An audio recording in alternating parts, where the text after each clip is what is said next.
Hey, Funko lovers, welcome to the Funko Friends podcast. I'm your host, Johnny Funko, with my co host, Steve Vakine. Hey, guys. And our in house moderator. He's in traffic right now, but he'll be here. Today on episode 77, we have the amazing, the talented Stephanie Nadolny. And after this intro, let's get started.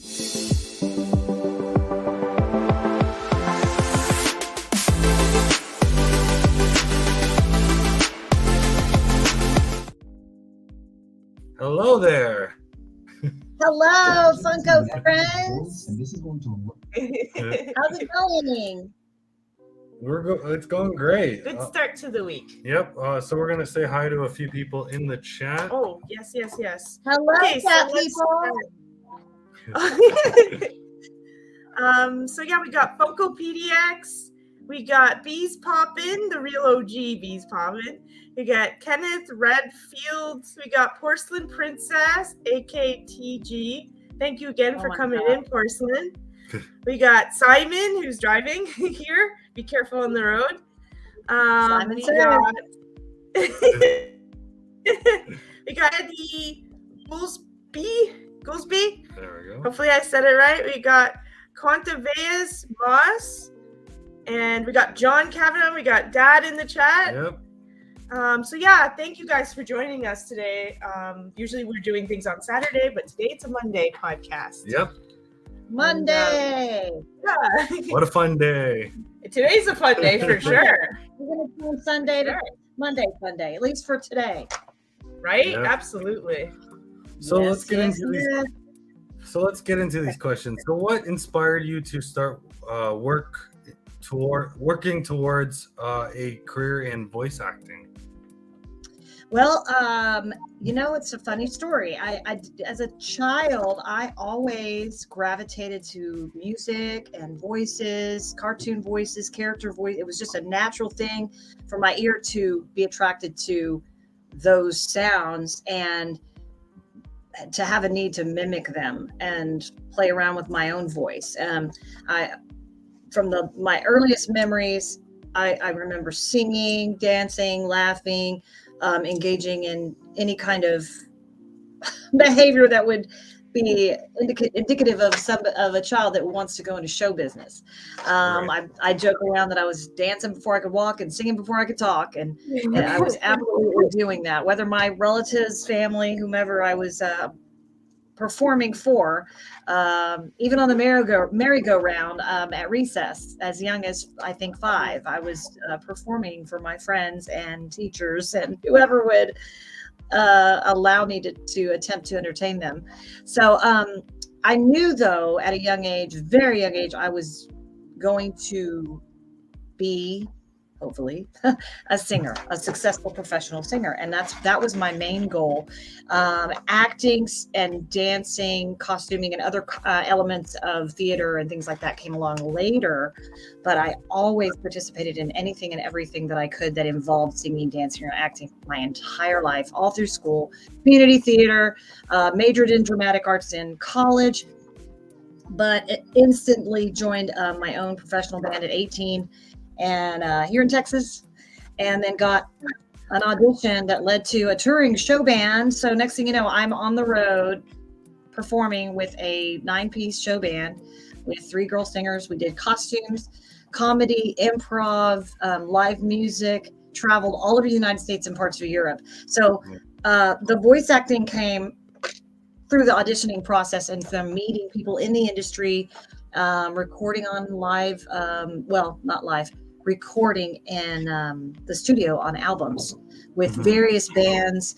The internationally known Grammy Award-winning polka band Breathe Combo wanted me to submit some voice, cut some vocals with them, and from there, that's when I met Barry Watson, who asked me to audition. So I had already been doing some voice work for a toy company, and which was fun because I got to be all kinds of voices, and I got to sing in those voices, which is even more fun for me. Oh, wow. And that's kind of how it happened. So I knew I was going to go into the voice industry, mainly singing, but thankfully I was able to branch out into the voice acting business, and that was in around 97, 98. Yeah. Long time ago, guys.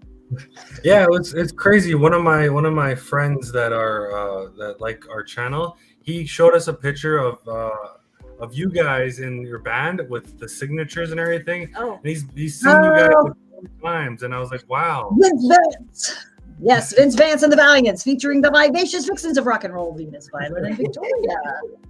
And I chose the name Violet. We all have V names. Even our road crew had a separate vehicle. We had a tour bus, and then the vehicle that the road crew would travel earlier and later to set up and tear down, they named that that vehicle Victor. So we all had V names, which was great because I was already acting and doing lots of fun musicals. I had done some work at Six Flags, you know, the little shows that we did, Crazy Horse Saloon, singing anything from R&B, soul, jazz, country, yeah, everything, pop, rock, yeah, That's rock and roll. awesome. wow, a lot. I'm just gonna say Yeah. hi to Arcade Pop. I see him in the Yeah. chat, and also Pop's Mafia And Umpty Scratch. That's and the person Umpty, that I was yes. talking about. and Umpty, and So Blessed Pops. Thank you guys for Those coming in. names, those are great. Wow. Hello, everybody. was Welcome. So what was the first job you were You were given. given as a voice actor? Like I said, the first actual professional voice acting I did was at Jimmy Toys. And what this company did is they would basically create these concepts for these characters that would be made into toys. And then once those toys were made, and mostly they were animals, bunnies for Easter, Christmas, little hamsters singing Christmas songs, things like that. I was basically, I wasn't even really given a name, like a character name. There were no real like ongoing scripts. These were just voices that would go into the toys.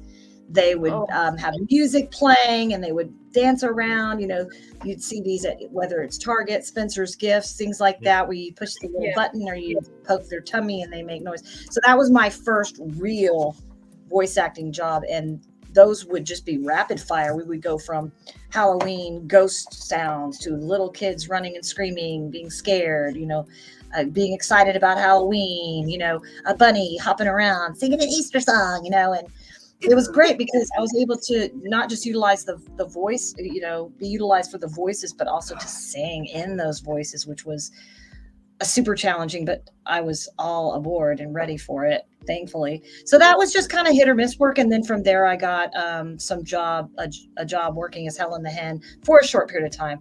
Helen the Hen for Chuck E. Cheese, which is the pizza company that has the animated robotic figures that put on the shows. Yes. Yeah. We have And so I have, but my main first big claim to fame was the anime for Dragon Ball Z, the voice of "Go on, don't hurt my dad."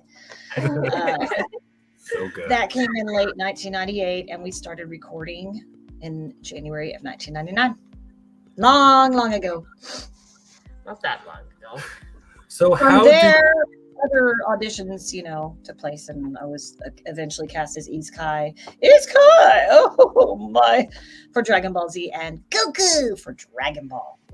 That is super sick. So how did you get noticed for your talent? How did somebody pick you up? It was like I said, through the industry, kind of like mainly my live singing performance jobs, which were you know, Vince Vance and the Valiants. We were traveling all the time, but we did a lot of shows in Texas as well, in the Dallas-Fort Worth area, where that's where I met a lot of the casting agents. And then, like I said, the producer was at one of my sessions where I was recording on an album, and he happened to be a fan of this band, Brave Combo, out of Denton, Texas. And he's like, "Hey, do you do voice work?" And I'm like, "Well, I kind of do. I mean, my main job is singing and traveling and performing and recording vocals for albums and original music. But absolutely. And I've been doing voices for fun. I've been a kind of an impressionist mimic person. And I was, you know, like I said, I mimic anybody and everybody, you know. Even as a kid, I would mimic my babysitter, my friends, my mom, my Aunt Monia up in Rhode Island. You know, I'd come up with just whatever. And so thankfully, when it came time to audition, I'd had enough experience to not be really nervous. I kind of didn't really know what I was auditioning for anyway. So it's like, well, here you go. And while there, they asked if I could do a voice of a little boy. And I gave them what I thought sounded like a little boy. And they said, make it a little raspy. And therefore, Gohan in my life was born. Oh, wow. Yeah, it's amazing. So our next question is, what is the most challenging voice you have done? What, like, stranger voices? Any of your voices? Like challenging. Hands down, Cell Saga, Gohan, absolutely. Super Saiyan 2 Gohan is, I mean, lots of screaming, lots of intense, grovelly grunting and dialogue in this, the low, most manliest, gruff voice I could come up with. So, you know, there were hours and hours that we would work on these on that saga, and there was a lot of screaming and yelling and blasting and react to picture reactions, and definitely the most grueling, especially being a female and being a singer. You know, granted, I was rocking out with a rock band, you know, and constantly utilizing my voice for that. So I had lots of experience, you know, really working my voice hard, you know, but the chop, thankfully, were there. Directors liked what they heard.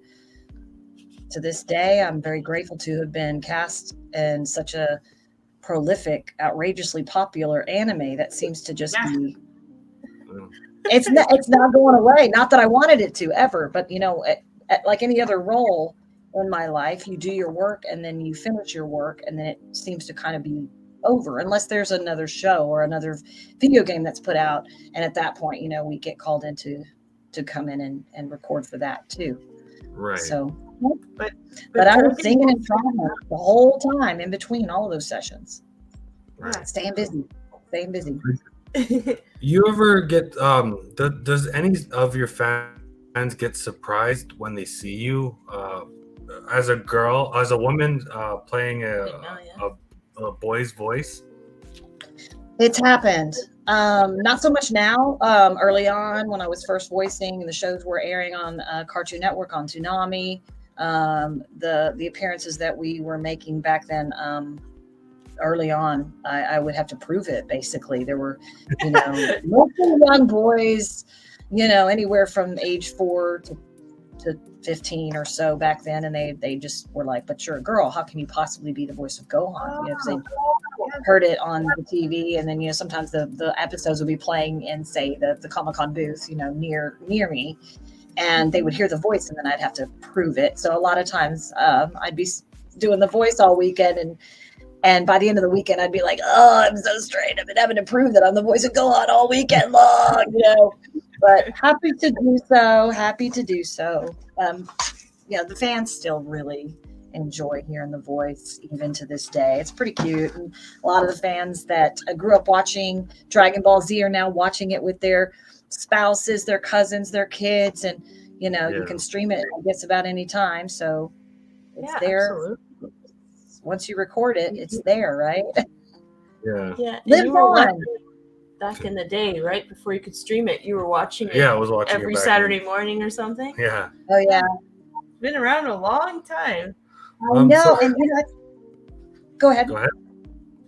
No, I'm just. Oh, we're talking all over each other. No, I ended up, you know, really kind of realizing how big the show and how popular the show was when I was cast as Gohan, and then about a year and a half later, I was in Europe doing a naval base tour with Vince Vance, and I watched the TV. I turned the TV on in my hotel, and they were playing Dragon Ball Z in Italian.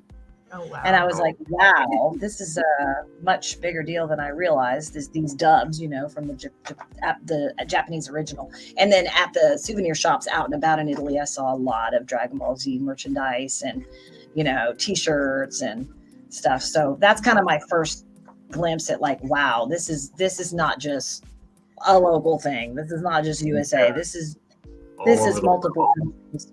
Yeah. Kind of really with the internet, all the technology we have, you know, people can have access to just about anything. So right. Thankfully it's remained popular. Okay, so I just want to say that Peter Crawford says, hey, from Peter and Paige in McAllen. Oh, okay. Do you know, Hey, you know who guys. those people are? I recognize the name. Okay. McAllen, that's way down. South Texas. South Texas. Okay. Yes. And then we got Anthony Blaze in the chat too. Zandra One Gaming. Sorry. Thank you. And Mad Hatter Pop. Okay. Stay there. And then Okay. Question. What was your favorite song to sing with Vince Van? Oh, with the show band? My personal favorite music has always been 70s music. I grew up on 70s music and 80s too, but I started listening to music literally at 2 and 3 years old. And I remember my first music that I heard, it was my parents' music. My dad had disco music. We had records. We had eventually, cassette tapes and things. My mom liked Neil Diamond. I ended up falling in love with Donna Summer and ABBA. And to this day, they're a lot of my main influences as far as my own music taste and style of singing all derived from the 70s music that I was surrounded by. And so that's just what got me started. I mean, I literally would listen over and over and over to my favorite songs and for hours, after school or when I got home. It was just my favorite thing to do. And so I would sing and mimic and vocalize all the time and talking in class, whatever my voice, I got in trouble for it, but I was practicing for my career, guys. Yeah. Absolutely, right? One of our comments says, "Hey Stephanie, love your hair." Yeah. Wow, it's like it is. I hate to say this, but it's really, it's not. I didn't do much with it. I ended up working an event over the weekend where it was extremely hot and humid, so I didn't even bother. Here it is. it's not styled. It's just kind of like rock and roll. Yeah. So thankfully there's some volume here, but it's a moppy mess right now. But thank you. I'm glad you like it. It's a good 80s look, I think, right? Yeah. It is kind of 80s hair, isn't it? Right? That's what I was thinking when I saw you. I was like, she's bringing back the 80s. Love it. To put the bangs up, like tease the bangs and make it look like a tidal wave. Even more. Oh, yeah. It suits you nice. Okay, we got one more question from Bees. Who would be your favorite Australian singer of all time? My favorite Australian singer? If you have one. Well, I would say Olivia Newton-John, but I'm not really sure because I think she's from Australia but grew up in England. Okay. The late, great Olivia Newton-John. Yeah, I didn't know that. She's a great singer, but again, from Australia, that's amazing. Very cool. And she fun was fact. very popular in the 70s and 80s and 90s, and my gosh, her whole life career. Oh my gosh. And the ABBA, I love the ABBA. Well, they're Swedish, but I love the ABBA singers. Oh, I love ABBA too. I know you did. We also got Alyssa, just a comment. Yeah, I don't think you don't have YouTube, right? You don't have your own channel. Well, no, not really. I mean, I have an account and I've bopped in and out of it, and I've got some stuff on YouTube. But as far as a channel, not so much. That's definitely something I'm looking into, though. Because wouldn't that be fun to have my own YouTube channel? I definitely have some content ideas in mind. Yeah. And then somebody asked if you would be in One Piece, please. Please be in One Piece, but from Alyssa Torres. I don't know if I said hi to you earlier, but hi there, Alyssa. Be in One Piece. I'm auditioning for whatever I can, and it's just a matter of the directors making decisions. But if I don't audition, I can't have a chance at it. So, yeah. Right. Thank you. I hope so. Fingers crossed. And we also got X-Men Gaming 27. Hey there. Stopping in, Johnny, buddy from Fortnite. We have Tiny Ninja 19. Thank you for coming in. And then we have a question from Soul Blessed Pops. Okay, question. What is your favorite quote from your voice work? Ooh, good question. That's a fun question. I guess it kind of changes from time to time, but there's some that stick out. And a lot of those end up being requested quotes to sign the pop toys with, or the posters or the prints or whatever. But my favorite Gohan line is, "You forced me to awaken my hidden power." I just think that's a cool line. It's like strong quote. I might have to use that in my regular life when someone's annoying me or getting on my nerves. "You forced me to awaken my hidden power." That's awesome. So many. I'm just a sucker for comedy. Like, I love to laugh, love to make people laugh, try and make people laugh. And so I love Goku. He's so funny and innocent, and he says really super funny stuff too, like not knowing what a girl is. "Oh, you must be, are you a girl or a boy?" Why do women have butts on their chests? I still don't know what that is. And he just says the funniest, cutest things, and so those are always fun. Do you I recognize remember those? that first one where he slaps her like area and was like, Right. "Are you a boy or a girl?" Oh my God, really? Yeah.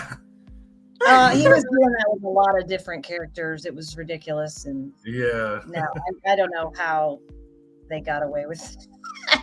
But being that he is a little innocent kid and just didn't know any better. Yeah. It's That's adorable. funny though. I can see right? a quirky personality like that. But Okay, my this favorite East Pie line is, "I'm the queen, and I will win the gold." Oh wow, that's a good one too. Yes, he's a fun character for sure. Now I can hear it in the way you speak it. It sounds like a quirky character.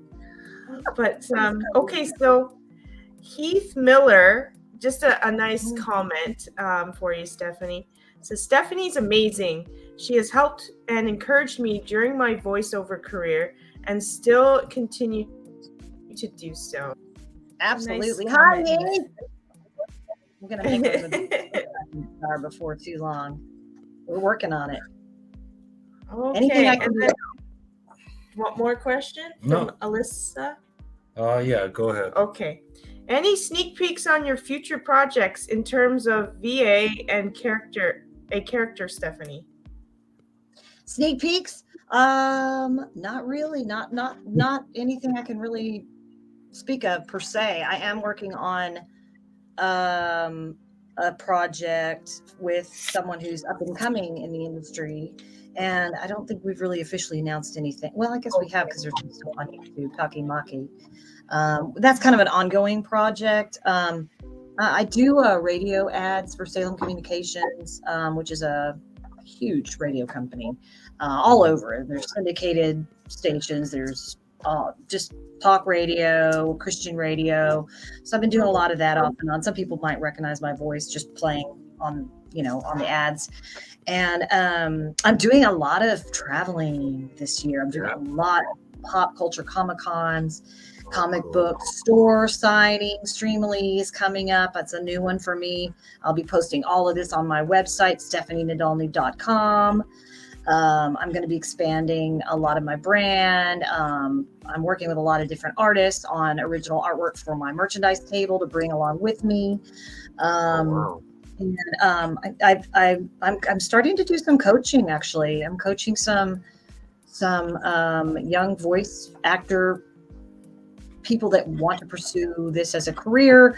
And from time to time, I teach little kids voice and piano. So I'm doing just kind of a little bit of everything this year. I'm making a lot of appearances at schools to help.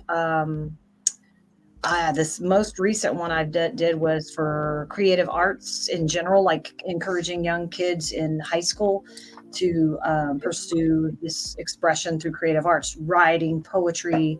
There's a school I'm visiting next week for troubled teens who have been going through a lot of stuff in their personal life. Some of them are foster kids, or they just really having a rough time. So I'm going to show up and just try to encourage them to stay the course and remain positive. And if it's anime voice acting, or if it's some kind of creative job that they're looking to get into, then I'm there to help cheer them on.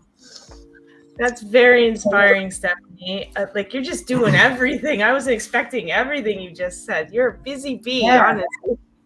Busy bee. I love being busy. Coming out of the dark ages, out of the COVID times when we all were so limited, and it's nice to get out and about. I love people, so these face-to-face interactions and these podcasts and interviews are super fun. I enjoy them thoroughly, so I really appreciate you guys having me, and I love my fans of all ages, all over. Yeah. So interacting with them is fun. Okay. Yeah, the funny thing is when you said you do radio, when you sent me your promotion video, I was like, oh, her voice is great for radio. Yeah, thank you. Yeah, I was like, we were talking about that, and that's so funny how you bring that up. And I play for radio. You don't have to see me when I do these. Just go up in my jammies. No one would know. For sure, right? You just fall out of bed and there you go. Yeah, get the coffee going and So, we got one more. Do you want me to? I'll we have two. Actually. Two. Okay. What is your favorite thing to sign if you have some? Oh, Funko. Yeah. So, other than the typical prints and poster, I mean, I love it when people bring me vintage items or really rare Dragon Ball Z merchandise from, say Japan, or original artwork is really cool because it's brand new. It's something you never see. So original artwork and like vintage toys and like just really cool, unique stuff that's super rare, that's hard to get.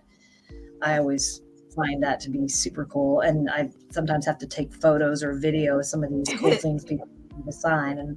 And sometimes I have to sign super tiny on some of the toys, with different colors so that it shows up. So, but yeah, the original stuff that just kind of comes out of the woodwork is super cool. Yeah. Okay, that's pretty cool. I just want to say hi to Mr. Awesome, and we're doing a special Monday episode of the Funko Friends podcast. Yes, it's a special day. Yeah. Special guest, special day. And then I think we have a question. Yes, we do. Okay. Alyssa says, do you think Gohan is the strongest character in Dragon Ball Z? No bias. What was that? No buzz? No bias. No bias. I was like, what? Okay. No bias. I'm not sure, really. I mean, because I played Kid Goku too. He's pretty strong, In fact, I don't think he even realizes his own strength. So, but as far as the show itself, I mean, I don't watch it per se, and I haven't watched the current Super episodes. So I'm not sure, because there's probably a ton of other characters that have a lot of strength, and I know there's a lot of really tough villains out there. Yeah. So yeah, I don't know if he's really. I don't know. I guess that's more for the viewers to kind of decide.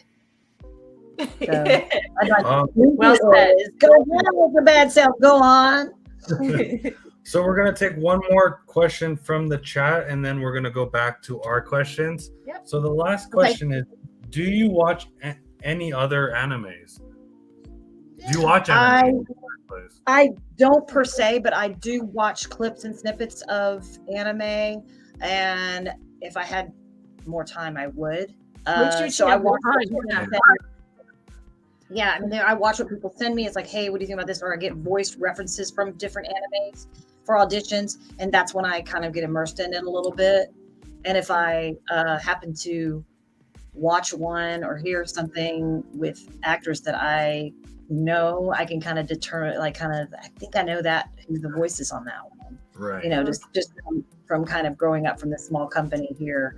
I hear a lot of the people I used to work with, and I'm like, I know who that is. I know who that voice is. But per se, on an ongoing basis, I haven't. I'm probably missing out on some really good anime. It is more and more mainstream now, more than ever, though. So it's definitely easy to access it. It's just a matter of making time to watch it or binge watch it. So, if you guys have any suggestions on which ones I should watch, I mean, I kind of want to watch some of the ones that the voice actors that I immerse with at the Comic Cons, I'd like to kind of watch what they were working on, like Pokemon and Yu-Gi-Oh! And Digimon and kind of the other gateway animes. And I'd like to kind of watch some of that so I can kind of get to know what kind of work they did. You know, maybe I'll be inspired by some of their voices to come up with some new ones. I would say Inuyasha because I saw a picture of you and Naruto, the voice actor of Naruto. Yeah. Yeah. Mighty Flame. Yes. I met her in February. Grabbed her for a quick TikTok. It was super fun. Yeah, we had zero time. We were like, she said a word, I said a line, she said a line, and then we just made it happen. It made no sense, but it was fun. Yeah. Yeah. Just want to say hi to PJ. Hey Thank there, you for PJ. coming in. So let's get back to these questions. So have you ever turned down a voice acting job? I can't say that I have, no. Oh, okay. If I'm available, they like me for the voice, they cast me, I give it my best shot. And if I get called back in, I know I must have done a good job, and they were happy with it. So thankfully, I try to keep a flexible schedule so that I can book when I need to and work with, you know, the director's calendar. So no, I don't think I was just thinking you probably don't sleep. You try and keep a flexible schedule, but you got so much going on. It's very inspiring. She works really hard. Yes, you gotta hustle.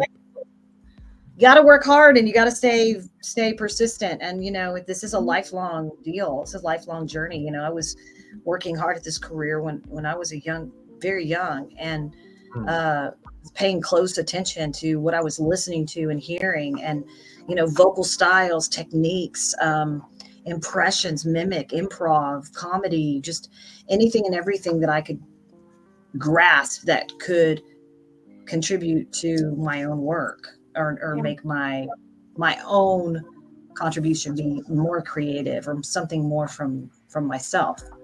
And another thing I'm hoping to do is get back into the studio and record some music, original music, maybe put out an album.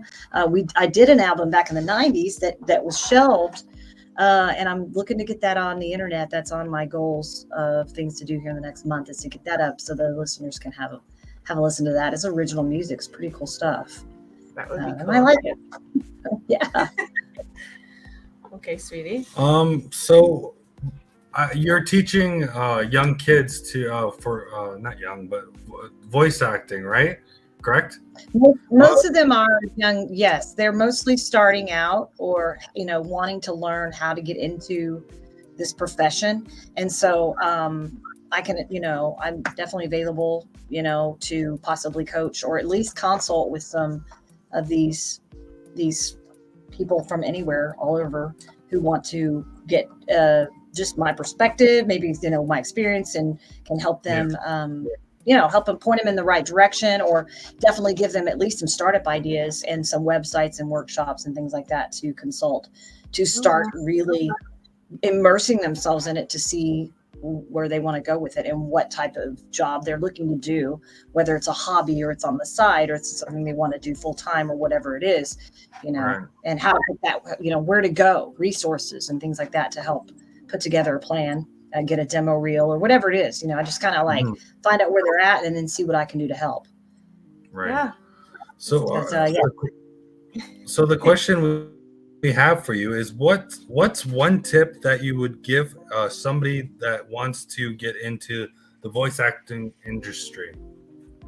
One tip for sure is start immediately practicing, immersing yourself in anything you can do to gain skills to develop your voice, whether it's acting or trying out for a play or taking a workshop online or in person. Listen to those who are doing it or have done it. There's a lot of people that either still do it, or they're directing, or they're some people do workshops full time. That can, whether you're in LA or New York or wherever you are, there's a lot of online platforms that you can get involved with and set up a profile and start practicing. And even if it doesn't pay great, it's definitely a good stepping stone to at least start getting into the whole process of setting up a profile and getting a demo reel done, whether you can do it or learn how to do it or not. Hire somebody to help you do that, and then it's like just take a step. Set goals every day that you can do something that can get you where you're headed. Because it does take a lot of time, a lot of patience, and you got to immerse yourself in the industry. You got to get good at, hone in on what you're good at, and then just get better and better at it. Because we can always improve every day, all of us, and be prepared for a lot of rejection and a lot of no's. And because you really don't know what the client or director is looking for per se, you might try for years and not really get cast in anything significant. But every time you audition, every time you are heard, every time you're in person or online auditioning for anything, it's really good experience and a great a tool to learn from, whether it's etiquette, showing up on time, allowing time to get there, doing your research, maybe there's a reference for a role, and then you can have a listen to that role and listen to that reference online and really work at it and practice it. Record your voice, listen back, what does it sound like, maybe get some coaching, so hey, what you can work on this, or and be open to that criticism, because it can only help it.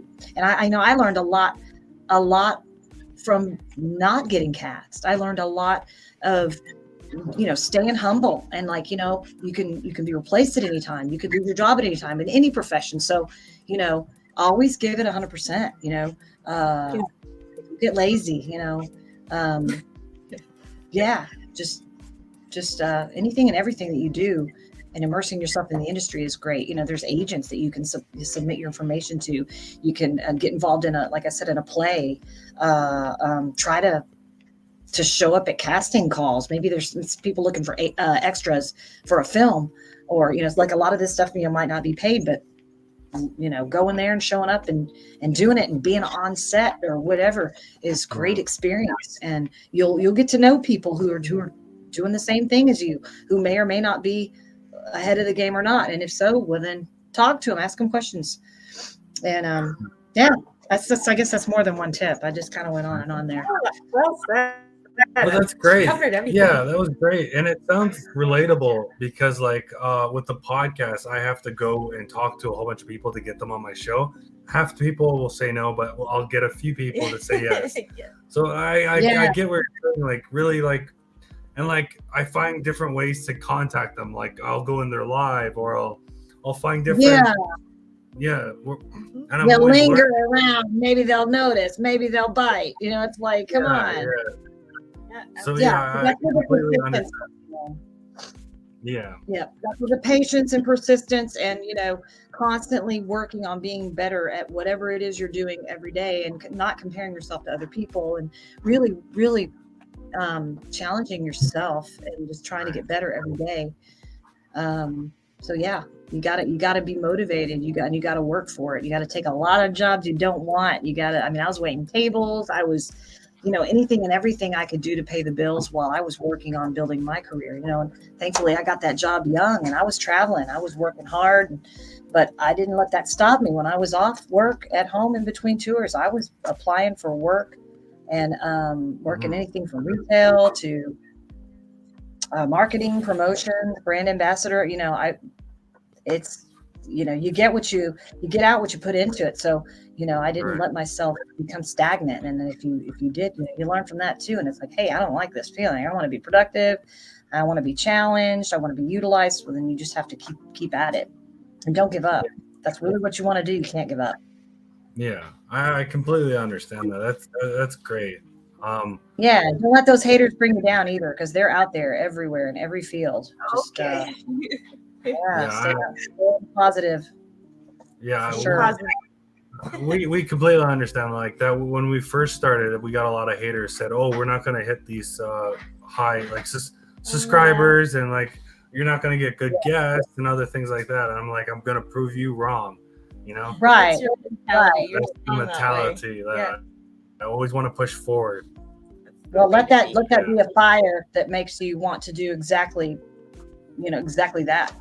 Yeah. It's like, hey, do what it takes to stay resilient and keep at it.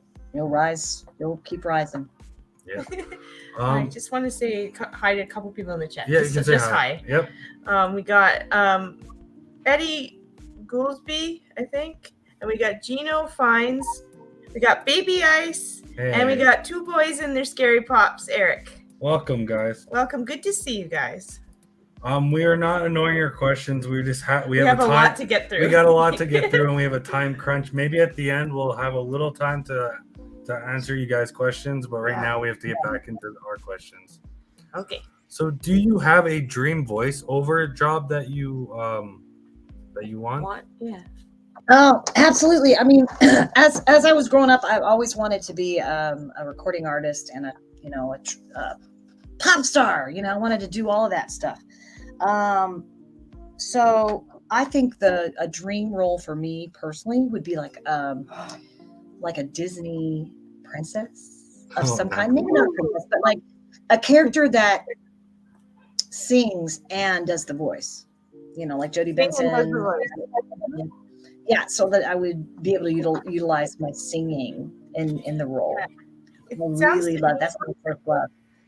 It sounds to me you really want to incorporate the singing. You're like, I don't want to forget about the singing. I really enjoy my singing and all that. That's yeah, and something I've done too that I've dabbled in is parodies and jingles for morning show radio, which is like comedic parodies, kind of like takes the songs and changes the lyrics and makes them funny. In fact, I do that for fun. I'll hear a song and I'm like, this would be a really funny parody. And I have an actual parody demo reel where I've taken all the ones I've done and written and produced and whatever and sang.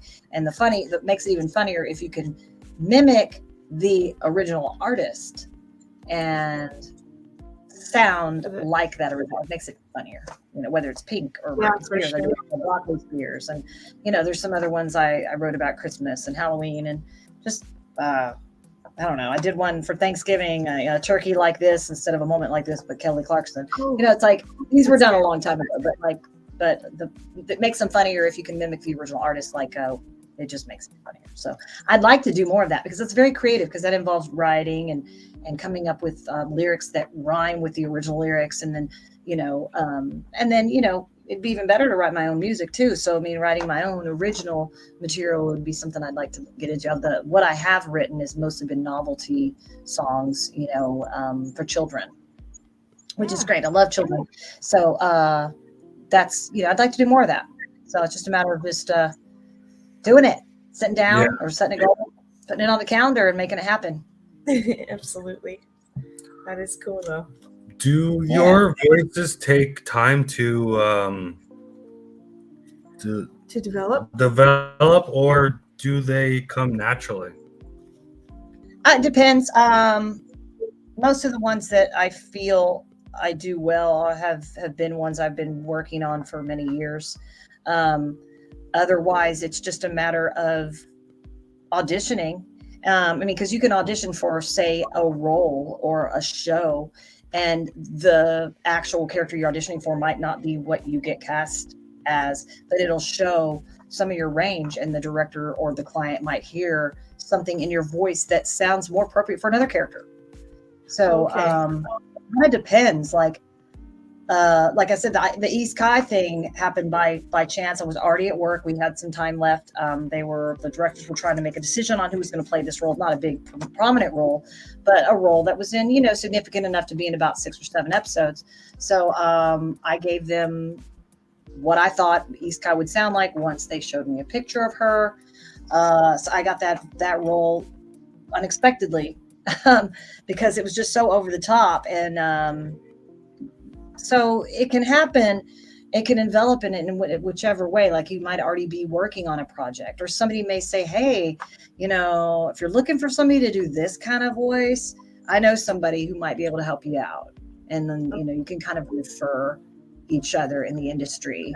So that can happen at times. I know that one of my friends in the industry, Chuck Huber, he was working on a video game and they needed like a witch, like a crazy witch, but she wasn't very prominent. And so he tossed them over to me, and I auditioned for it and got the part of this crazy villainous witch. And so, some of them are quick and easy. What comes naturally for me is the character voices, the over the top cartoony I don't know. I think that they just naturally come easier for me. But I have since been working on a significant amount of these radio spots and narrations. And I think that I've been fine tuning my natural voice, putting a smile on it, and like reading long scripts and narrations and stuff. And that was something I hadn't done a lot of. And during the pandemic, I did a lot of narrations for YouTube and things like that. And it was really good practice. Because there's audiobooks, which is, wow, that's quite an undertaking. Yeah. But there's a skill and a technique involved in that too. It's not just line by line. You're recording hundreds and thousands of words, and then you're going back, and a lot of times you're required, or I hire my right-hand man, Dan Bradford, to help me edit everything. And then at that point, it becomes like a venture, a joint venture. And then it just, you designate what you can't do. You have to designate and then compensate that person or people to help you achieve that goal. So it's the more you know about what you really want to do. If you can be a one-man show, one-woman show, whatever, you can be self-contained, and you can just be a self-employed voice actor, musician, whatever it is you want to do. It's just a matter of learning those skills and a special set of skills. It's like you got to figure it out. And if you really want to learn and you really want to do more on your own at your own pace, then you're going to have to sit down and learn it. And so, it just kind of depends on what this voice actor or musician or whatever wants to do. And then you just have to put the time in. It's like going to college. It's like going to like these workshops. You have to a lot of times come up with the money to pay for them, but it's an investment in your potential future. So yeah. Well, just want to say hi to a few people in the chat. There are a whole bunch of new people came in. Okay, we got Winko, we got Yankee Kyle. Yep. One Winged Angel. I think I said hi earlier, but just in case I didn't. And I think that's all. Yeah. I think that's all. So our next question is: what is one voice actor that you look up to and get inspiration from? Is there one? I don't know. I mean, because I just, it's not even one per se. I guess some of the voice actors that have really made it big, whether it be the Simpsons, Hank Azaria, people that can do so many different voices or so many different impressions, and they're just really bang on. Like, to be that versatile is always like, wow, that's amazing. And I strive to be like that. I mean, I strive to be more versatile with my own voice acting. But I guess I don't really have one in particular. But yeah, I'm constantly meeting different voice actors at these Comic-Cons, and I'm impressed by what all they can do, But for me, probably, I don't know.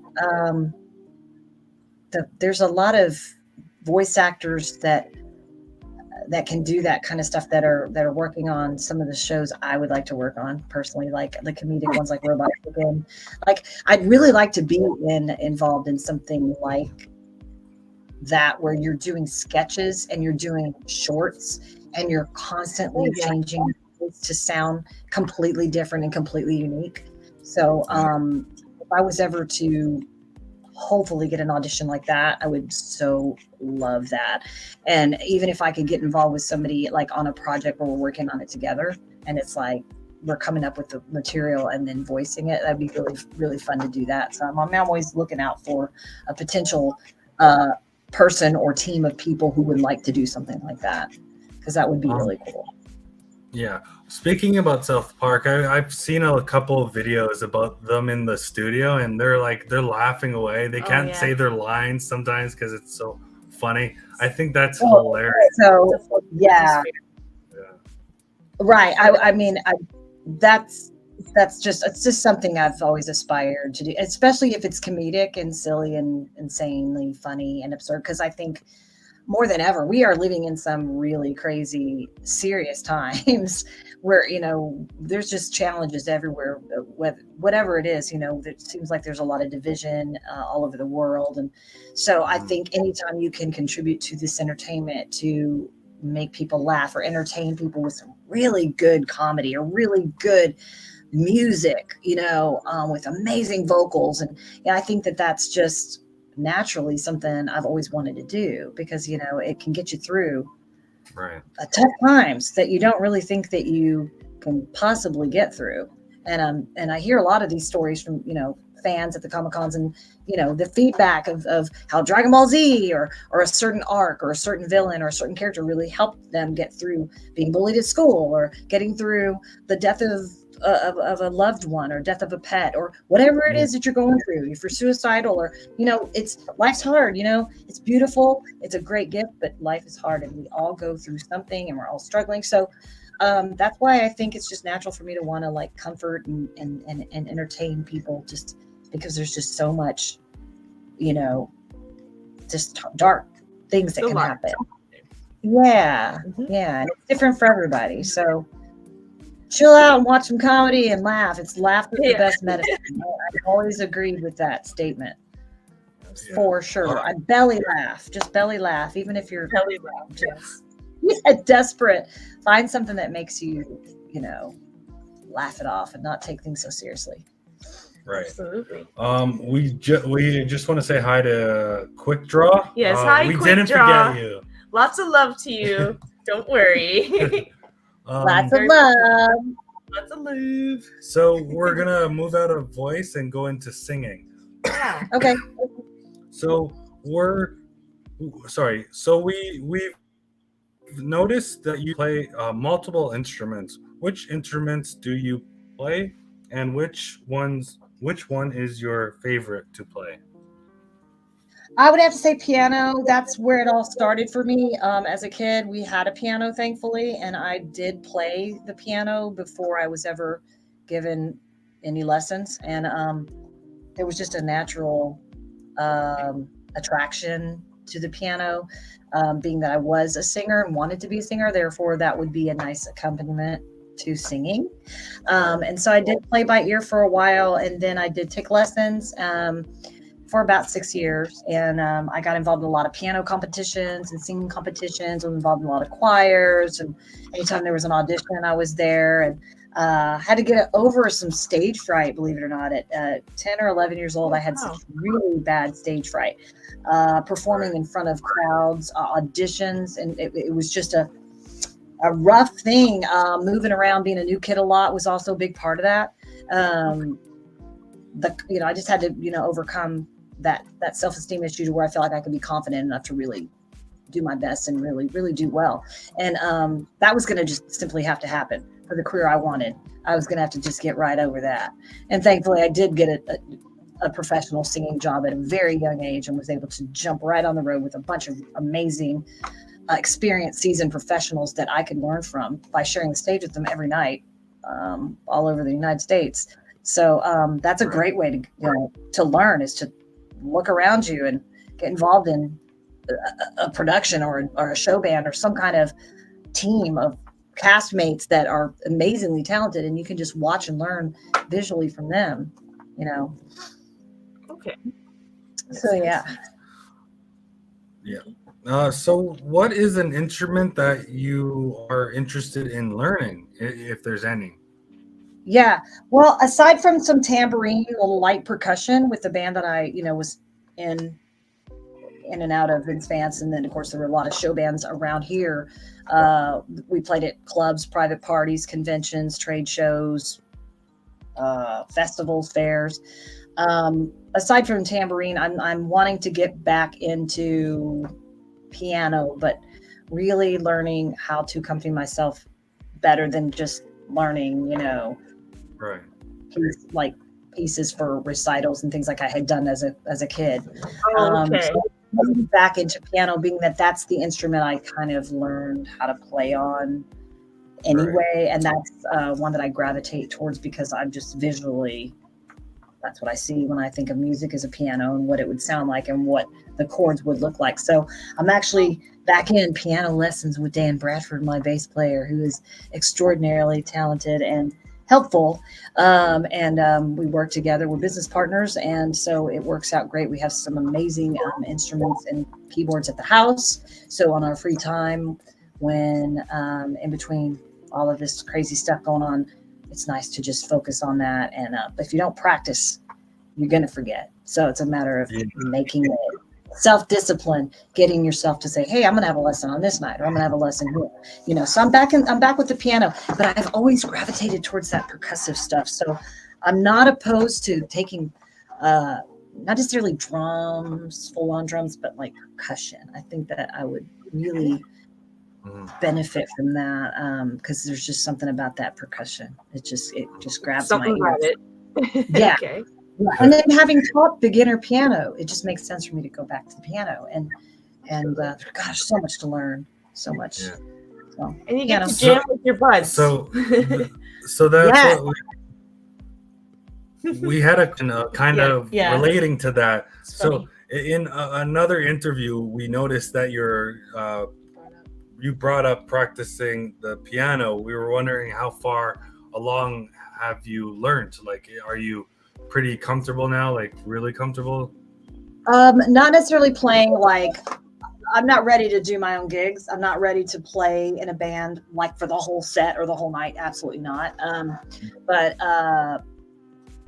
it's like I said, it's a matter of me going back and reviewing, and I can be doing that at any time. Carry a piano with me. When I go on trips, if I'm on a road trip, bring the keyboard. Before bed every night. Practice something. But most recently, we dove into some songs from my lifetime of say the 80s and 70s and 80s, which I said are my favorite eras of music. And so just for fun, we're playing trade songs. He picks a song, I pick a song, and we kind of dissect the music and really listen to that together. And then we were like, hey, he's like, why don't you try playing one of your songs that you love? I can show you how to play it and what key. We listen to it, find the key it's in, and play it. And so I've been playing some of my favorite songs that I literally grew up with, and whatever it is, it's always easier when you sit down with it and you start playing it over and over, and you keep repetition. Man, repetition is key. And so no, I'm not anywhere where I want to be with it, but when the time comes and whenever I get a schedule that I can stick to, I'll be rehearsing that. But it's a matter of learning. Right now I'm working on intervals and changing from different parts of the song without moving too far, like going to the next natural progression from a chord to the next chord in the dynamics of a song. So in the context of song, and then putting the bass line with it. So that's kind of where I'm at. It's just a matter of, like I said, making it a habit to review what I learned and not just play a little bit and a month later pick it up. So yeah, but listening to music is definitely something I do, and I try to visualize what those chords would look like on a keyboard. So yeah, it's a great escape. It got me through a lot of hard times growing up. Was my music. Shut the door on the world and just put on some music. So we noticed you've been singing since you were 3 years old. Have you taken lessons for singing in your lifetime? I have done some vocal training. As I got a little older, my mom and my dad were like, wow, this is what she really wants to do. So as I got into, I think I remember my first lessons were like, I don't know, about 11 and 12. I was taking some vocal lessons and participating in community theater, musical theater. And that's where I kind of learned the techniques, chest voice to head voice, breathing techniques, warm-ups. And then from there, I just kind of kept immersing myself in show choir and talent shows, and I would be asked to be a guest singer in college for various things. And then once I took off with that show band, it was like, I'm on the road, I'm out of here. And I just never looked back. I was addicted to the lifestyle of performing live and being on stage and putting on a show. And so I thankfully never had to go back to college. I thought about it, and I guess you can always do that.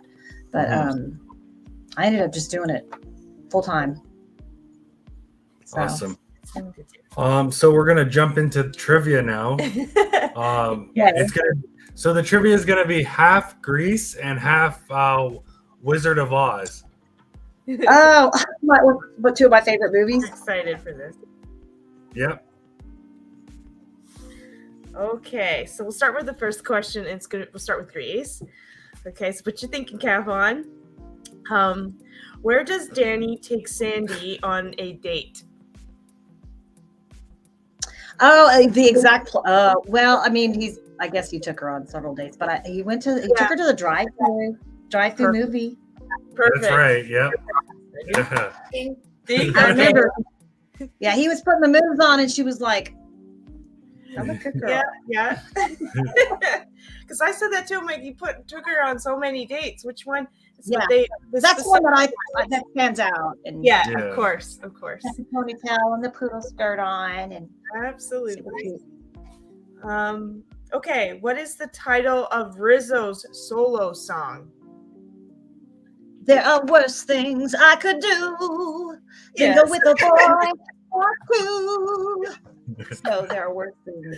I was singing these earlier too. Not as nicely as you're doing it, but I was singing them too because I love this movie. Oh, I know that whole album, front and back, inside out, backwards and forwards, man. I even the extra, because it was a two album release. There were two records in it. So there's a whole another second record with all these extra songs that you may or may not have heard in the movie by a lot of the same artists. Yeah, like Freddie, my love, Freddie, my love, Freddie, my love, ooh, Freddie. You know, I love that album. Okay, now I'm gonna listen. It's on my list of things to put back. Yeah. Okay. How many pink ladies are there in the group, not including Sandy? Frenchie, Rizzo. Busha. What's her name? Her. Oh, and then there's the other one that's like the flirty wordy. Okay, I'd say 4. It says 3. There's 3. It says. Yeah, because I might be thinking of because there's Rizzo, Frenchie, and that other girl. Marty. Yes, that's her name. And then the brusher girl with the pigtails. I can't think of her name. Anyway, there were 4 to me. I count 4. Maybe they weren't considering now I'm thinking of the pigtails girl. I forgot about her. So maybe they're wrong in this. Maybe. They're wrong. I know. They're wrong. Yeah, absolutely. Yeah. If they're thinking of the girls that actually wore the pink lady jackets. Yeah, Eric's got it too. Reggie, Marty, and Jan. Okay. I even had like the comic book when I was a kid, the Grease comic book that had all the Really? That's cool. All the lines. Yes, all the lines from the movie. Okay. Finish the lyric. It turned colder. That's where it ends. So I told her we'd still be friends. How do you know it's true? You know this movie? I just read it. Okay. Number 11 had me a blast. Oh man, don't get me started. You'll never get me off of here. I'll just sing the whole soundtrack. It's addictive, I gotta say. Okay. What's the name of Danny's gang?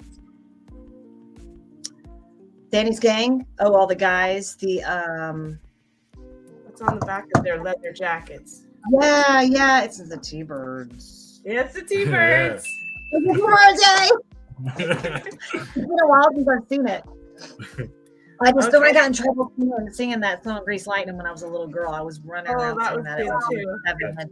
My mom would be like, okay, don't sing that one. Let's sing a nice, pretty, sweet song. What's wrong with that song? That's cool to fixing up their car. Well, there's some questionable lyrics in it. That's all I'm gonna say. Right, but you were young. You probably didn't even know. Right? I didn't know. I did not know what they meant. I sang them at the top of my voice in Kroger, Safeway. Mom would be like, shh. Yeah. Okay. Yeah, I was a little ham for real. Okay. All right, Yes. Tom, finish the lyric. I got chills. They're multiplying. And Losing control, cause the fire you're supplying. It's a yes. cause I'm So a man. Yeah. That's a fun one. That was a big hit. Big That hit. was We that didn't was a good inquire. one. Yeah. That was favorite song. I wanted to dress up as Sandy for Halloween with that whole hair getup, but my cousin's like, I can't do that hair getup. It was a lot. It's a lot of curls. Yeah, a lot of rollers, like leaving them Yeah. in for hours. I got to do this really cool gig. It's been a while now. It's probably been about 6 or 7 years ago where I was hired to be that character for the whole night and for the whole show with a live band. It was so much fun.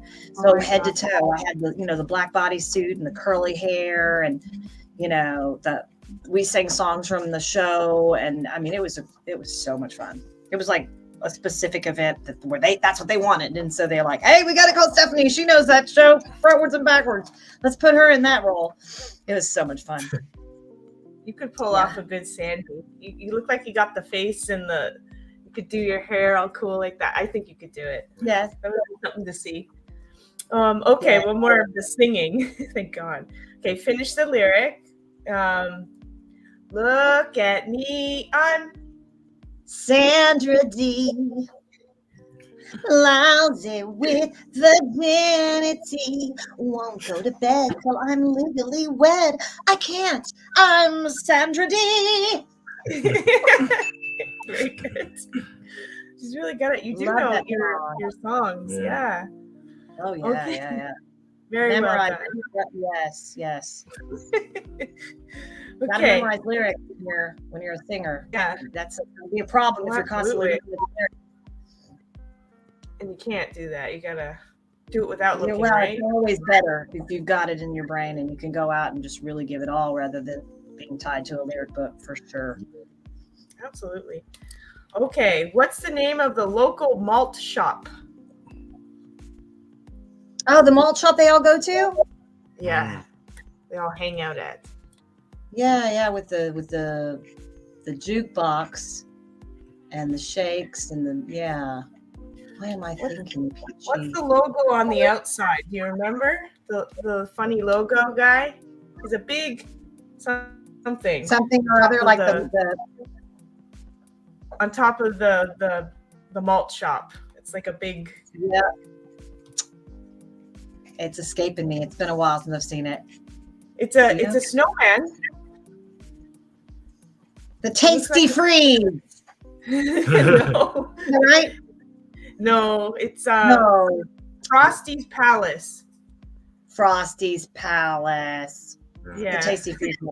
That must be from another movie that I'm just It might be. some other retro movie. Dang okay. One. Here we go. Who plays the handsome guardian angel? Oh, is that Frankie Avalon? Yes. Beautiful. That's a good song too. School drop out, go back to high school. I love that. You did it really well, right? So Mhm. dreamy. Yes. Okay, and the last one for Greece is why did Frenchie drop out of beauty school? Well, she was not successful at it. She was not good at it. But there's one specific thing that she did. Oh. Well, Frankie Avalon sang her that song and talked her into it, but I think and she also like dyed her hair some crazy color and it was like a big mess. Absolutely. She accidentally dyed her hair pink. It was like that pink color, like. Right. So cute though. Hey, that's popular now. There's the colored hair. No, I was just saying she would have been perfectly fine today. Yep. They were starting a trend. It just took 4 decades to happen, to materialize. And then in the 2020s, I guess that's what you call it, the 2020s. Yeah. Can't really say the 70s, 80s, or 90s. Like, oh, we're back to saying the 20s again. Wow. Yeah. That's weird, right? 20s, yeah. Back in the 20s. In the 20s. All right. Now we're going to do the Wizard of Oz. Okay. Which song was almost cut from the Wizard of Oz? That's some trivia that I don't think was part of the movie per se.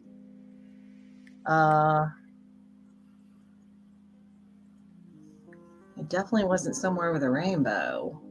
Yes, it was. That was. They were going to possibly cut that one? Yeah. Wow.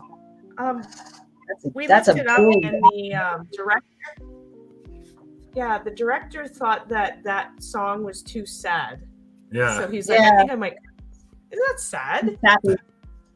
I don't know. I got another. Well, I'll let you do. And you ask me the rest of your questions for that movie, because I have some trivia that I might have a question for the listeners or the viewers out there, because there's another really cool trivia thing about that. Okay. Okay. So why does Miss Gulch take Toto? Oh yeah, that's at the very beginning. I think he was barking, annoying people with his barking. No? He does do that, but no, that wasn't the reason.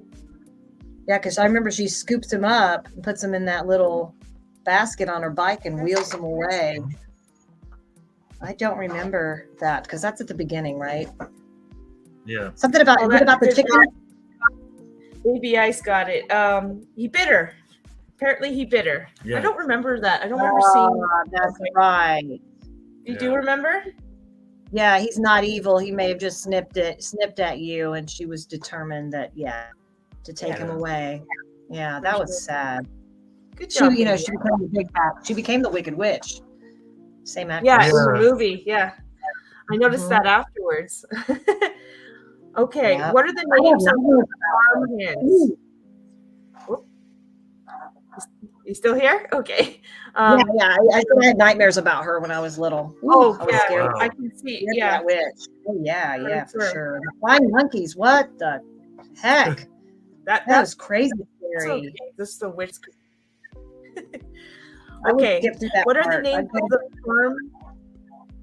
What are the names of the farmhands or helpers on Uncle Henry's farm? The three guys that help out. What do you remember? What their names were? Oh, because they were all part of the dream. They were all part of the movie, I think. That's right.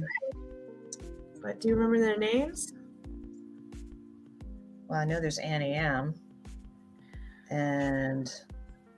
But it was the three guys. Yeah, because I know they ended up being, the Scarecrow, the Tin Man, and the Cowardly Lion. They ended up being in those roles. I don't remember their names though, because like I said, that's kind of the beginning and the ending, and I remember mostly the juice of the movie. Yeah, of course. No, that's okay. So, Hank. Oh, Eric, that's good. Eric got two of them. Hank, Zeke, Hank, Hickory, or Hunk. Oh, Hunk? I thought Hank sounded familiar for sure. Hank did? Okay. Zeke, really? Okay. And Hickory. Hickory. I don't remember any of the names.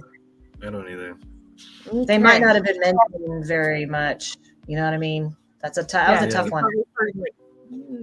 Yeah. Okay. Yeah. What was used to simulate snow in the poppy scene? Let's do the poppies. The snow globe. It was the little flakes, like the snow globe. Well, that's when they would back away. They were in the little snow globe, but I don't. You mean the actual material? They were actually the material they were using, like for the set. Like what was the snowflakes coming down? Like was it salt, real snow? Like what do you think? No, it wasn't real snow for sure. It'll shock you. Asbestos? No, we don't want it to be that. Yes. I remember. It was. It's Yeah, asbestos, back in the day. That's Yeah, terrible. it right? is. They didn't know. I hope they didn't know. I was like, how can you not know that? Like, getting that stuff in your skin is so bad, and breathing it in. And they had like Yeah. chunks and chunks coming down, right? Yeah. Yep, they sure did. Wow. So Right. hopefully nobody got sick from that. I can just imagine, Well, right? then there's that whole thing about the lead paint. The original Tin Man, they had hired. He got ill, They right? had to replace him with someone else because he was allergic to the lead in the paint. The lead, hello.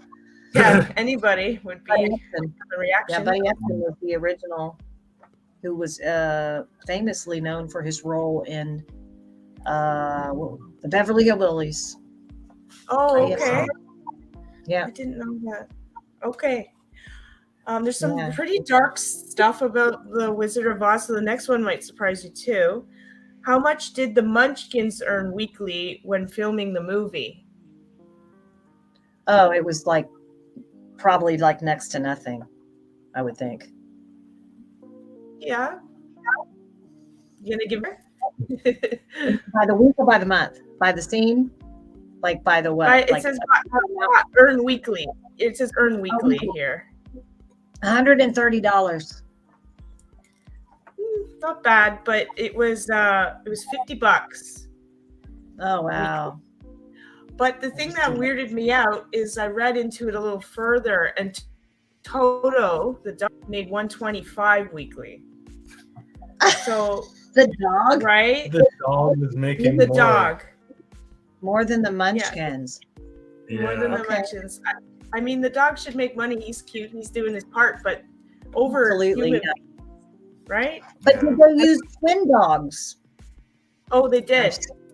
You know how when they would use babies on the set, they would use twins because they would change their mood so often, and they would just switch the babies out. Anyway, that was kind of stupid. But I'm a dog person, so love my dog. I could put Brady on the payroll. I've got a dog, and he's been coming with us on the conventions circuit lately. Really? He's been working. Yeah, everybody loves him. Super Saiyan Brady. Okay. What makes the Wicked Witch melt? Water. Yes. Beautiful. Melting. It's a good Water. Yeah. A pail of water. Throw the water on her, and she's a goner. Hey, that rhymes.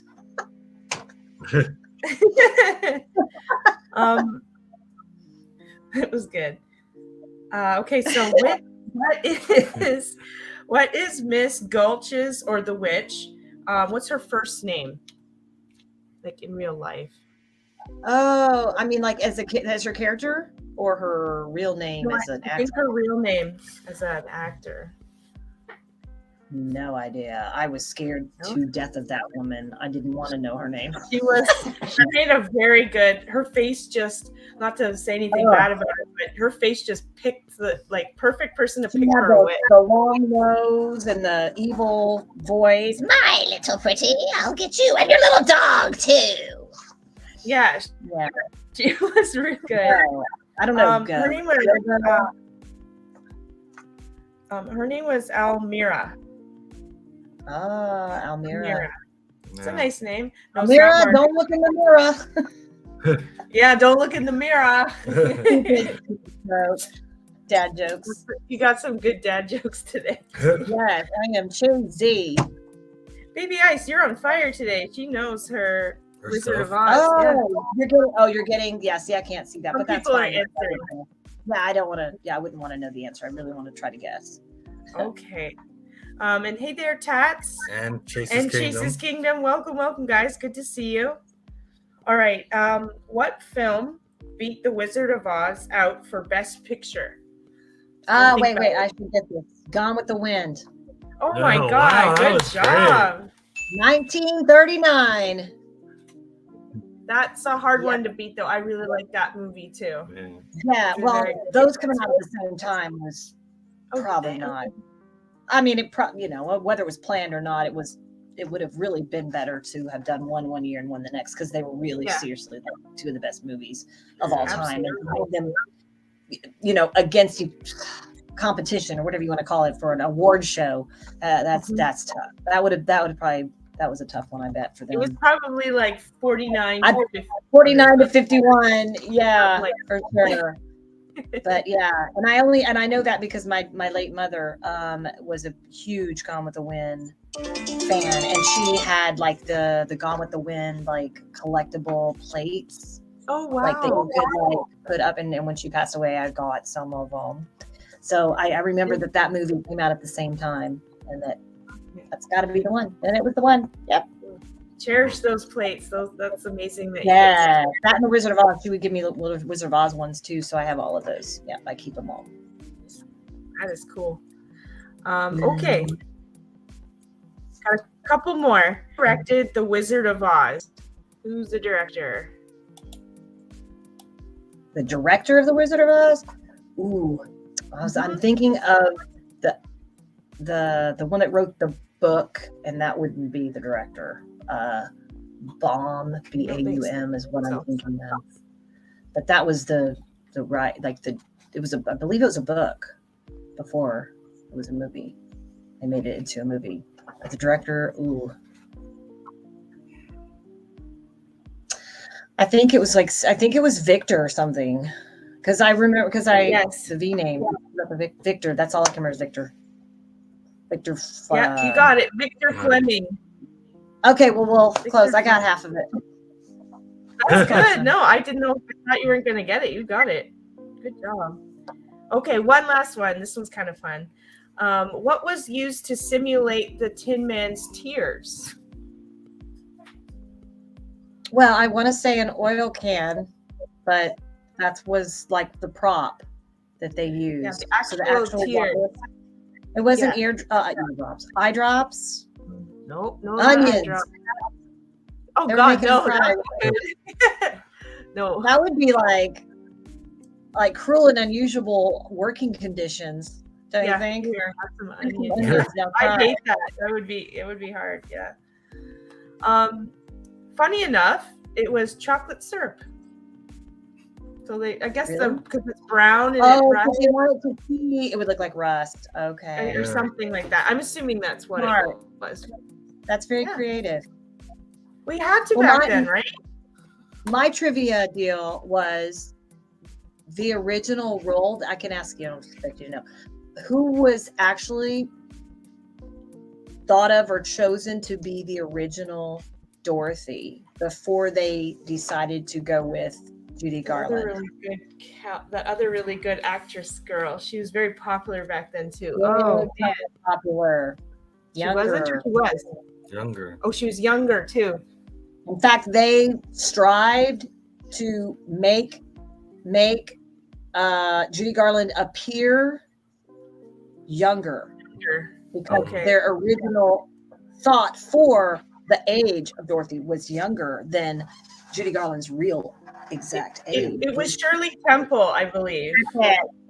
Yeah? They wanted to use Shirley Temple. And I don't exactly know why they had to do otherwise, but I know that they put like a corset on Judy Garland. They wanted her to look thinner. They wanted her to look younger. Oh, yeah. They really put her through the ringer for all sorts of stuff.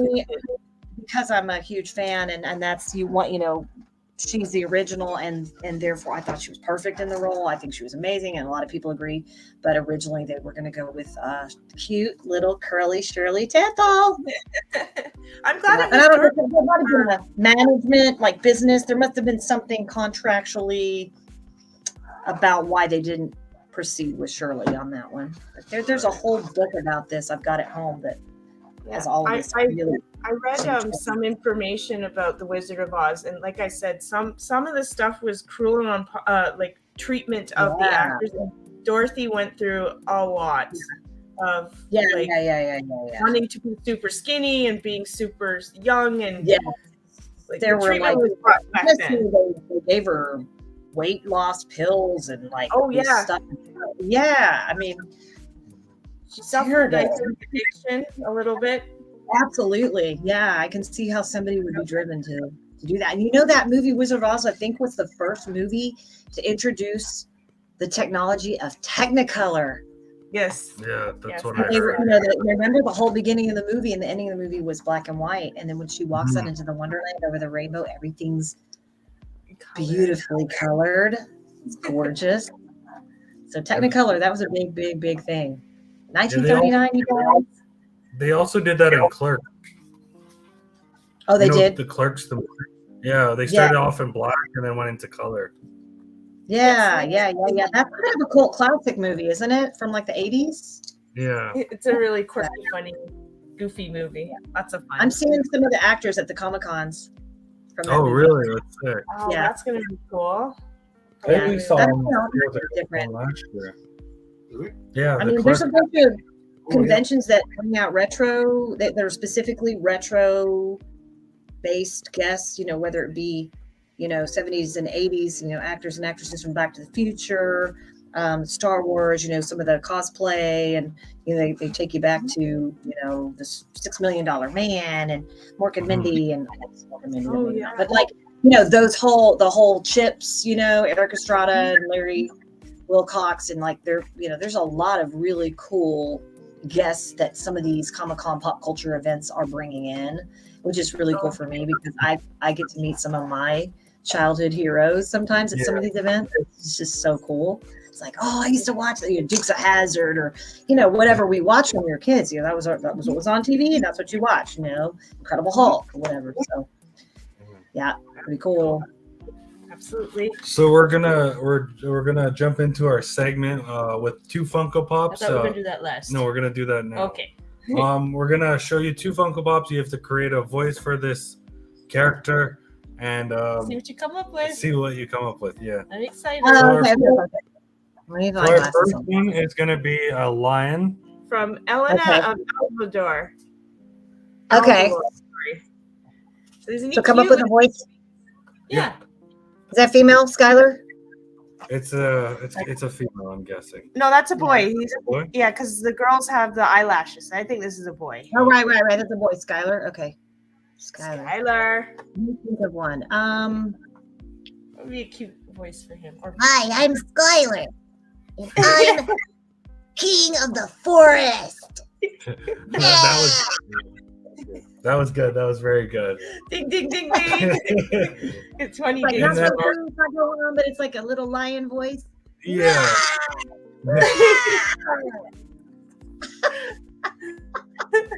And our next one is Zero from Nightmare Before Christmas. He doesn't have a voice, but if he did, Okay. Row, row, row. My name's Zero. Oh, row, row, row, row, row, row. That was also good. Yes. Thank you so much for that was that. good. That was All right. good. We have one more segment to do, and then we have our ending. Yep. For our last segment, it's going to be rando questions. So they're going to be rando fun questions to end off the show. Yeah, lots of math, okay? No, just kidding. Okay. If you weren't a voice actor, musician, all the stuff that you do today, what job or field would you consider working in? Oh, good question. I would definitely work with children. I would want to be a songwriter. That's kind of probably too close to musician, but like children's theater director, producer of some kind, casting director, agent, something like that. Because but I definitely want to work with children, and I've found ways to do that in my career. But I'd want to possibly be like a mentor of some kind to children That's great. and teaching. But I'm not going to be able about teaching voice and piano. Has kind of done some of that, but like something like that, or some kind of creative writing. Somebody that would encourage kids to express themselves. Oh, Right. that's great.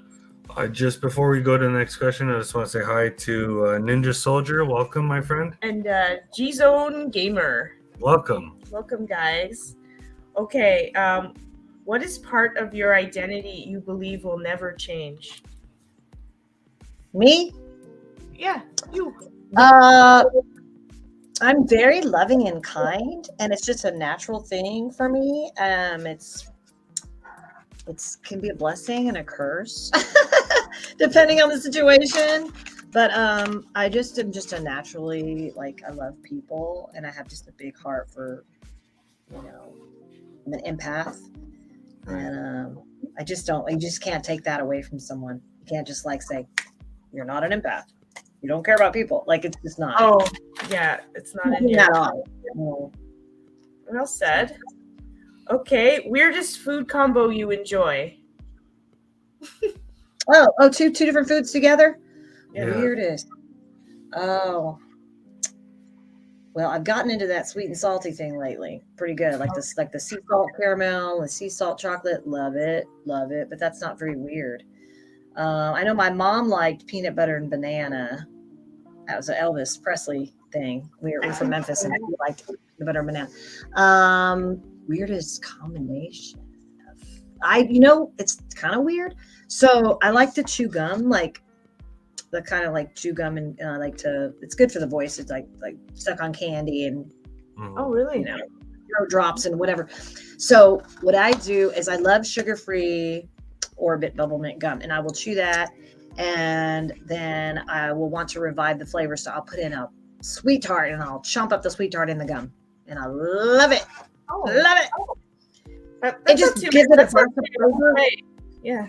It keeps the gum just makes the gum last longer. Yeah. Right. Yeah, that's a good And then even TikToks, I'll just throw candy in and chomp it up in the gum. That's kind of weird, maybe. No, I think that's just a good way to keep your gum going. Keep the gum going, pop another piece of gum in, pop another sweet tart in. I don't know. I was always limited on my snacks and treats as a kid, so now I'm like, give me all the gum. I'm gonna eat all the gum I want. Rah, rah, rah. Okay. What is the worst way someone butchered your name? Your last name mostly. Oh my God. They'll add letters that aren't there, like Nadolny. No. Nadolny. That's a fun one. Nadolny. That sounds Italian. I am so not Italian. Yeah. Okay. I get Natalie a lot, although that's not very butchered. But Nadolny, I think that's one of Nadolny. Yeah, it was great to see you in that interview where he said your last name wrong, and you kind of we played took off a mental it. note. Yeah, we did. We took a mental note though, because I was like, it's Nadolny is what I thought it was, and then you're like Nadal, and I'm like, okay, good. Yeah, I'll be able to say it right. I'm good with Nadal. Just focus on the doll. DOLL. Yeah. No. Yeah, Right? but I mean, they'll just add letters that just aren't there. I'm like, there's Yeah. letters that aren't there. So you're at Nadolsty or Nadal. Oh, Nadolsty? Okay, yeah, there's no. I don't know. People make it harder than it is, but that's fine. I am never offended, by the way. I'm so used to it. I mean, from being a kid, it's constantly mispronounced, so I just let it go. Yeah. Oh, I You can't help it. You're trying, most voice actors have a stage name. Why did you not have a stage name? Just curious. Yeah, I thought about that long ago when I was going into I was pursuing a country music career, and I was traveling in Nashville in my early to mid 20s, and I thought about changing my name because it was so hard to say and so hard to pronounce. And what I came up with was Austin. So I was Stephanie Austin for a short time. All the people I knew that lived in Austin were like, that's stupid. That's stupid.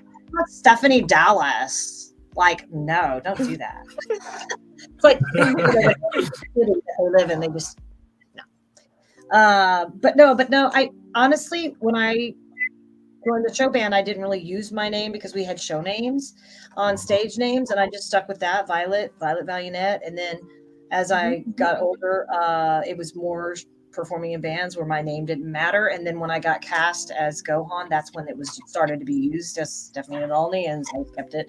And in actuality, it's kind of cool now because it's unique enough in maybe a good way, because it's like not many people have that last name in show business. So it's distinguishable. So I just kind of embraced it. When I started my own band, I didn't want to call it anything with my name. I decided to call it Moonglass because I thought Moonglass was just more of a better band name than what to worry about. Nice. Probably wrong. Just not, but let's not put it in there at all. So Moonglass Band is my band name now. Okay. What is the most bizarre dream you've ever had? Wow, I've had some bizarre dreams, you guys. I mean, anything from like being able to fly. Well, those dreams are awesome, aren't they? Yes. It's like, I don't want to wake up from this one. I had a really bizarre, I have dreams, a lot of dreams about my mother. I lost my mom right after I got cast as Gohan in 99, and she was my age. And so I dream a lot about her. Those aren't necessarily bizarre though. I had a really intense spiritual dream one time where I was reuniting with, a lot of people that have near-death experiences believe that you have like a clan, like you reunite with your spirit people or your beings. And so I had this really cool, very realistic dream about reuniting with these beings, these spirits. And I remember being confused as to where I was, like I was possibly transitioning over into death or whatever in the dream. And they were like, I was like, I don't understand where I am. And they're like, but you chose us. Like, you chose us. We're your people. And I just remember waking up going, whoa. Because I was like in congruence with all of these near-death experiences and all of these spiritual books that I had read. So, but I just remember that one left a really big impact. It was really, really super bizarre, but really super cool at the same time. That's amazing. So I dream a lot. I dream almost, I used to write them down. I dream almost every night, really. Some people don't remember their dreams or they don't think they dream. But yeah, you do dream. I'm a dreamer. Yeah. Well, that's cool. Okay. If you could switch lives with one person for a day, who would it be? Oh, wow. With one person? Yeah, just for a day. I'm wanting to say my mom, but that might not be a good answer because, you know, she was my mom and I knew her and I loved her and there was a connection there. But like maybe a pop rock star that's on the top of the hits and she's on tour. Okay, that would be cool. Be like on the road with the band and performing live. Yeah, putting on a heck of a concert. And you'd have to really practice her voice, right? So you could sing her songs. Mimic that song, whoever it is. Yeah. So I'd say Donna Summer, but she's no longer living. But that'd be fun because I grew up with her music and know it so well. So yeah, Donna Summer. Donna Summer. Okay. Favorite. Let's go Queen. Okay, if you had a childish doodle tattooed permanently on your face, what do you think would be the easiest to live with? A music note. A music note. That's good. Or a microphone with a little music note coming out of it. Yep. There you go. That's a lifelong thing for me. That will not change. Okay. One important thing on your bucket list you must do. Bucket list. Wait, what? Well, there's definitely some places I'd like to go. I'd really like to travel to some places I've never been. I'm working on that. Like every weekend, I'm trying to go somewhere new. So yeah, like go travel the world. Go back to New Zealand and Australia again. Go back to England. Go back to Europe. Do some traveling. You learn a lot about life, other people when you get out in the trenches and you learn about other people's cultures and the way of life and other languages. And I just think it really enriches your life when you travel and you can really kind of get an idea of how other people live, you know, so more extensive travel. I love that. Okay. Best thing about your job. You guys, people, fans, love it. People. Greeting the people, hearing the stories, their favorite lines, interacting with the families, holding the babies. Yes, face to face. Okay. Yeah, absolutely. So we have 3 more questions, and then we're gonna end the show. So biggest fear. Oh, biggest fear. Well, one that's been really bad is loss of my mom, like losing family members, the death of close loved ones. Right. So anybody I'm close to, untimely death is that's been a tough one for me. Losing, somebody you've invested like your whole life or many, many years with, like that's scary. I don't really fear death as much as I thought I would at my age. Because it's nice, it's inevitable. None of us are gonna make it out alive. You're But right. yeah, that and like loss of like my hearing or my sight or something where I could never hear music again. Wouldn't that be horrible? Those kind of things happen. You get a car accident or a horrible accident and you paralyzed, and then all of a sudden you can't see or you can't hear. That would be terrible. Yeah. Losing Suffer like that, that sounds awful. Yeah. I thought you were going to say the Wicked Witch of the West. It was that for many, many years.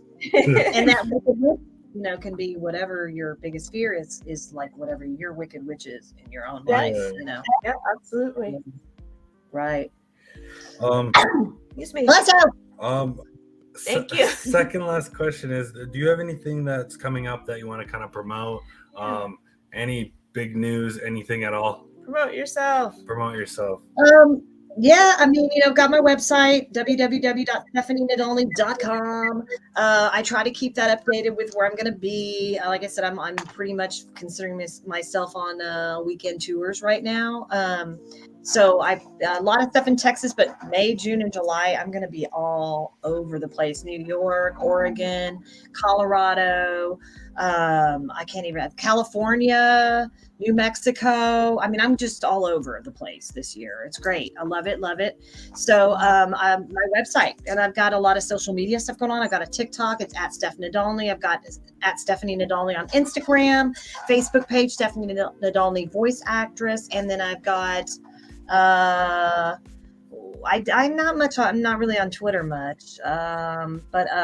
Yeah, the website really more than anything. I'll just try to put my touring schedule up there, and I always try to post on my social media if I'm going to be doing anything like this, like if there's going to be an interview or a podcast or some kind of something or other.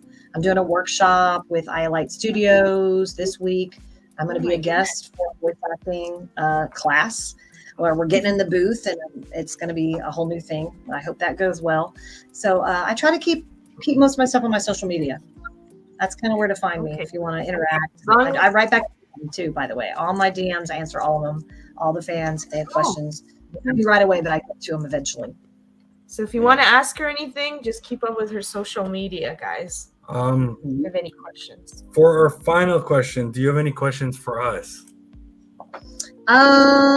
Yeah, like what do you guys do for a living? Like I know this is your podcast, which is super cool. Do you do this weekly? And then like, what else do you do? I see a lot of pops in the background. Like, do you have, what are your job? Like, what do you do? What do you guys do for a living? Like on the regular? Yeah, we do our show on Saturdays. We also do reviews on these Funko Pops. For regular jobs, I am a maintenance person for a mall. Yeah. Oh wow, those are good skills to have.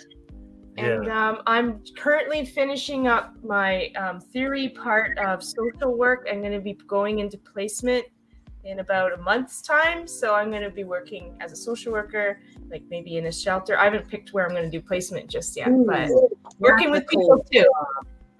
Yes, and helping them. Yep. Yeah. Helping them get out of unhealthy situations and into healthy ones. I love that. That's a great big part of my heart. Definitely. Like maybe victims of domestic violence and like the kids and the families that are ripped apart, and like helping them get back on track and feel safe again. That's amazing. I love social work. That's great. Yep. And that's why when you were saying some of the stuff that you were going to be working on with kids and like what you had in mind, like to give them inspiration and all that. Kind of gave me inspiration because that's about where I'm going to be going. So when I heard you saying that, it's good to stay positive, because with social work, I've been learning, what my teacher's been teaching us is like, you want to save the world, but there's only so much you can do, and we're limited to what we can help. It can be discouraging when you want to just make everybody, happy or help them. Yeah, no, that's great. I have a big heart for that, and people, nurses, first responders. I mean, people that are really saving lives, and the mental health profession too. Like, there's a lot. I mean, if your mental health isn't there, you're not good. And so I have a big heart for people that are out there helping people with addiction and mental health and anxiety, depression, whatever it is, whatever mental illness. It's definitely it's a big concern. I mean, even now more than ever, with all of the gun violence and all of the things, and the people that are they're not in the right mind, and they're getting a hold of these weapons, and they're causing destruction and death and violence, and it's really sad. So, I mean, we definitely somehow, even if it's one little thing you can do as a social worker, or one little thing I can do to help a child or a teen that's like going through angst. Well, if that can save lives, ultimately save life and preserve human life, then it takes everybody doing something, doing their part in the preservation of precious life, because we are all, we're only here for a vapor and then we're gone. So it's like, we definitely don't want tragic, unnecessary, avoidable death and destruction to happen if you can do anything to help, Right. Absolutely. Well said. So we're gonna open up the chat for 5 questions, and then we're gonna end the show. All right, guys? I see that we have we have 2 already. Simon, our moderator, will read them out. Take it away. So Eddie asks, what was your favorite cartoon growing up as a kid? Favorite cartoon? That's such a good question. My favorite cartoon as a very, very, very young child was Underdog. Do you guys remember Underdog? I had to be in daycare. Actually, yeah, I had to be. Both my parents worked, and they were both very young, and so when I was a young child, I had to go to daycare. And one of the cartoons we'd watch is Underdog, and then of course the Hanna-Barbera cartoons that would play on the same commercial. Casper, the friendly ghost, the friendliest ghost. I loved Casper. Who doesn't? Blue Panther. I haven't watched that in a long time.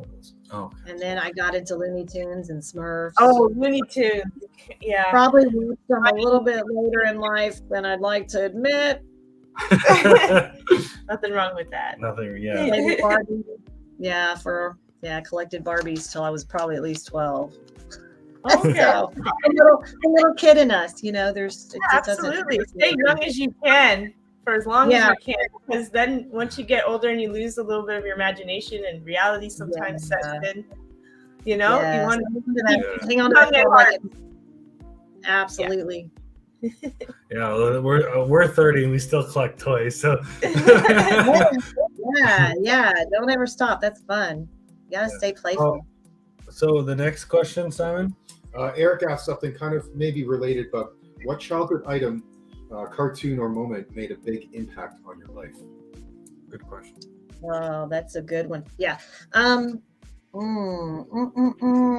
was a big fan of Richie Rich, and I would read those. That was my first comics, was Richie Rich. It wasn't Marvel. It wasn't, Wonder Woman or whatever. It was Richie Rich. And I don't know why, but I just really loved that cartoon. And that and Archie's, like, that was kind of I went through like a bookworm stage when I was like, I don't know, 11, 12, 13. And I really got into that. And then it was teen romances. Hopeless romantic right here. So it was all about that later. But yeah, Richie Rich. Okay. Simon? All right. So Silver asks, who's your role model? Oh, my role model is my mother. Oh, nice. Yep. She was anything and everything good. She was kind, giving, generous, loved kids, loved animals. She had an infectious laugh, a beautiful smile. Everybody just loved her. Everybody loved my mom. And she just nurtured the world.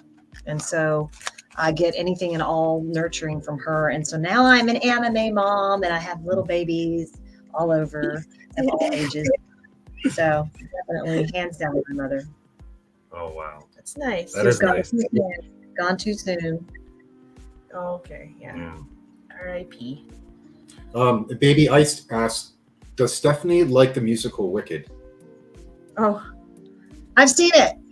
I've seen it once. Where was I when I saw that? Oh gosh, was it London? I saw it in London.